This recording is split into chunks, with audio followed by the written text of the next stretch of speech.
আমরা কেউ এখানে ইঞ্জিনিয়ার না, আমরা বিজ্ঞানী না।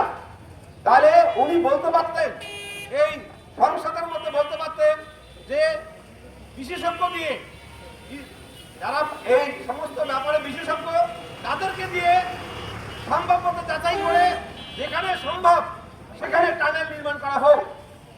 তা না বলে উনি কিভাবে বুঝলেন? উনি দাবি করলেন যে ফুলছড়ি থেকে বাহাদুরাবাদ পর্যন্ত টানেল সেতু নির্মাণ করতে হবে এবং স্থানীয় জনগণের মধ্যে একটা দ্বন্দ্ব সৃষ্টি করলেন। গতকাল জানেন বালাসীঘাটে একটা কত বড় ক্যাচাল সৃষ্টি হলো, মারামারি হওয়ার উপক্রম। অঞ্চলে ভয়াবহ একটা মারামারি থেকে রক্ষা পেয়েছে। তাহলে আমরা বলি যে বালাসী থেকে বাহাদুরাবাদ হবে, যে ফুলছড়ি থেকে বাহাদুরাবাদ হবে, সেটা আমরা বলতে পারি না। আমরা দাবি করলাম এখন সরকারের উচিত বিশেষজ্ঞ দিয়ে অবিলম্বে এই সম্ভাব্যতা যাচাই করে টানেলকে বাস্তবায়ন করা। এর আগে সরকার, আওয়ামী লীগ সরকার কর্ণফুলী নদীতে বঙ্গবন্ধু টানেল নির্মাণ করেছে 10,500 কোটি টাকা দিয়ে। শুধুমাত্র বাঁশখালী এবং আনোয়ারা দুইটা উপজেলার লোক যাতায়াত করে।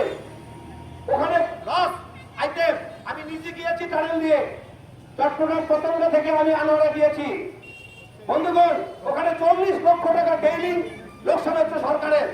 তাহলে সরকার পদ্মা সেতু করতে পারে, তাহলে আমাদের এখানে উত্তরবঙ্গবাসীকে আজকে কত বড় ঝুঁকির মধ্যে রেখে দিয়েছে আমরা আছি, চিন্তা করতে পারি।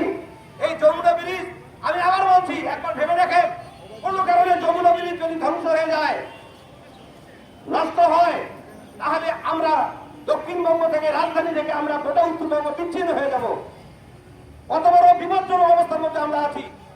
তাহলে বর্তমান সরকারের নিকট আজকে এই বাস্তবায়ন কমিটির সঙ্গে, টানেল বাস্তবায়ন কমিটির সঙ্গে, পাশাপাশি বাংলাদেশের সমাজতান্ত্রিক পাশে আমরা বলিষ্ঠ কণ্ঠে জোরালো ভাবে এই বর্তমান নতুন সরকারের কাছে জোর দাবি জানাচ্ছি, অবিলম্বে এই সম্ভাব্যতা যাচাই করে আমাদের টানেল নির্মাণ করা হোক।